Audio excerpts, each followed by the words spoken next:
aquella luz extraordinaria. Me imagino que aquello brillaría de una manera espectacular, extraordinaria. Yo no sé si fue especulando aquí, ¿verdad?, que un día este lucero se le ocurrió que toda aquella luz preciosa y primorosa salía de él. Y entonces pensó, yo estoy sobrado, ¿ves? Mira toda esta luz hermosa que sale de mí. Soy una maravilla. ¿Qué sería de este universo si yo no estuviera aquí? ¿Verdad? Y cuando tuve ese pensamiento, también se acompañó con otro. Yo creo que yo puedo subir allá. Yo debería de estar en el lugar de Dios. Y quiso entonces tener ese espacio. Y tuvo envidia. Y saben que el mismo sentimiento ocurrió en Adán y Eva. Aquí vino el discurso para Eva. ¿Qué tal una frutica por aquí, una cuestión? No, que el Señor me dijo que no, que nos dijo que no, que ni siquiera lo tocáramos. No le dijo que no lo tocaran, pero que no comiéramos ni lo tocáramos. Entonces el diablo dijo, ¿con qué Dios les ha dicho? Y luego vino el cuento.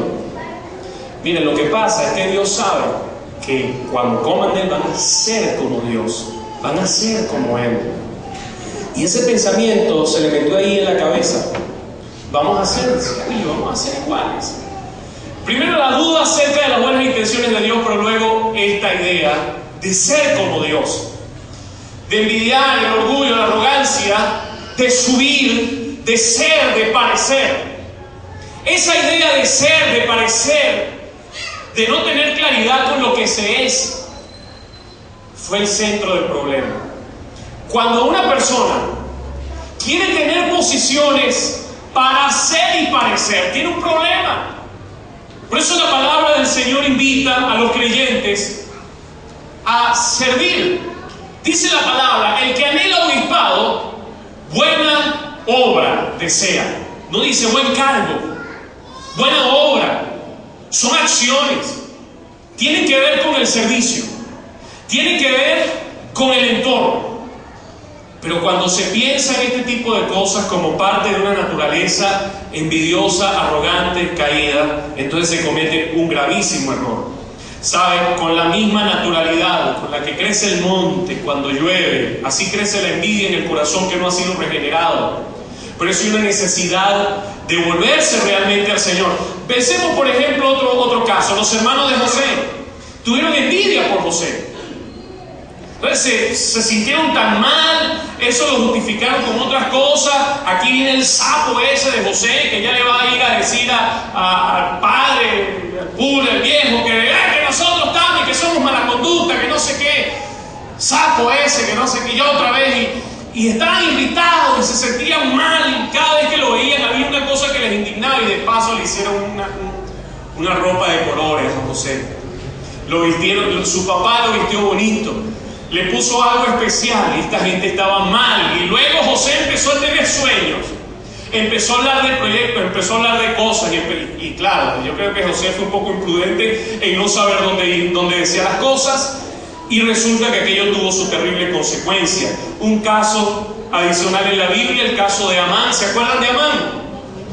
De Mardoqueo, el libro de Judith.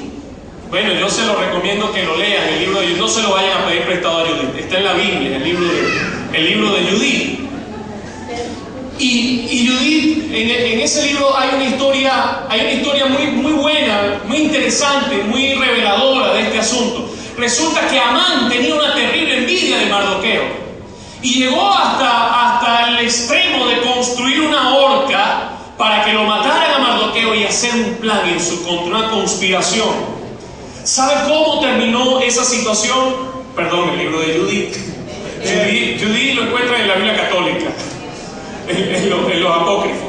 El libro de Esther, ¿verdad? Esther 7:10. Estoy confundiendo a los apócrifos con los canónicos. Estoy bien grave. Ese fue el desayuno. Esther 7:10 dice: así colgaron a Amán en la horca que él había hecho preparar para Mardoqueo y se apaciguó la ira del rey. ¿Dónde murió Amán? En la horca que mandó hacer para Mardoqueo. ¿Cuántos se han colgado de la horca que hicieron para otros?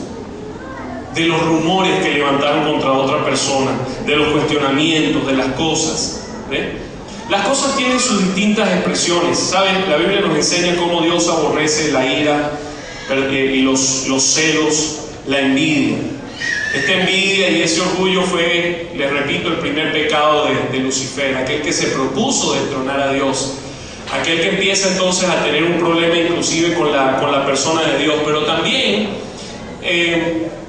fue el instrumento que impulsó a los fariseos y a los saduceos a unirse para la crucifixión de Jesús. Ellos se pusieron de acuerdo, eran bandos que estaban en total oposición y que se llegaron a poner de acuerdo, y miren lo que dice la palabra del Señor en Marcos 15:10, por envidia le habían entregado. Tuvieron envidia del Señor.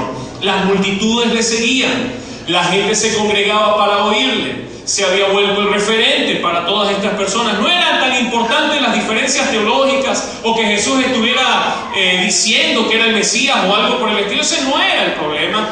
El problema es que le tuvieron envidia. La envidia destruye la salud espiritual, genera hechos terribles en el corazón de los seres humanos. Pablo llegó a sentir envidia. Pablo persiguió a la iglesia y lo que tenía en su corazón era envidia. Luego se consiguió con aquel escenario de Esteban que había sido apedreado y el discurso conmovedor de aquel hombre, y luego se le manifiesta el Señor. Y cuando el Señor se manifiesta en la vida de Pablo, comenzó el proceso de su propia sanidad. Solo hasta el momento en que llegamos a tener realmente a Jesucristo reinando en nuestras emociones, cuando estas cosas tienen que comenzar a salir de nuestra vida.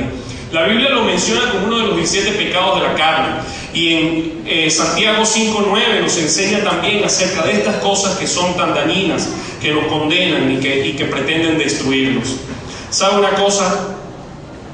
Envidia tiene sus cómicas y tiene sus tragedias.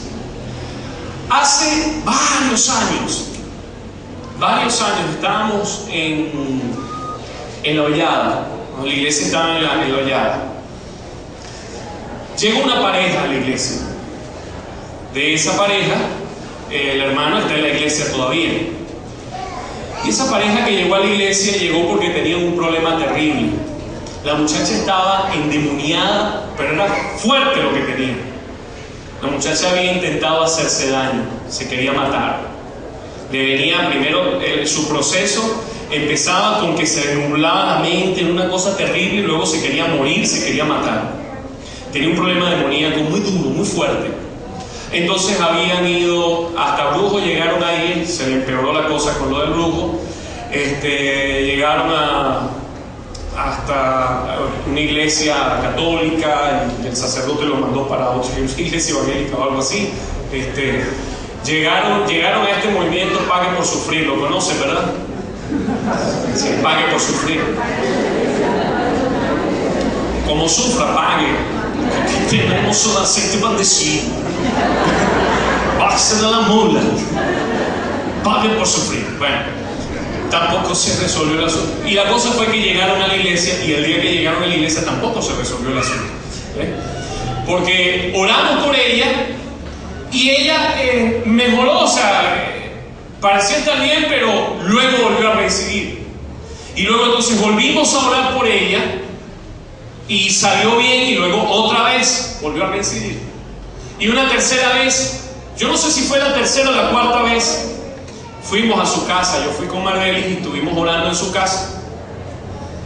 Y aquello, ustedes saben que los demonios montan su show. Pero finalmente fue libre.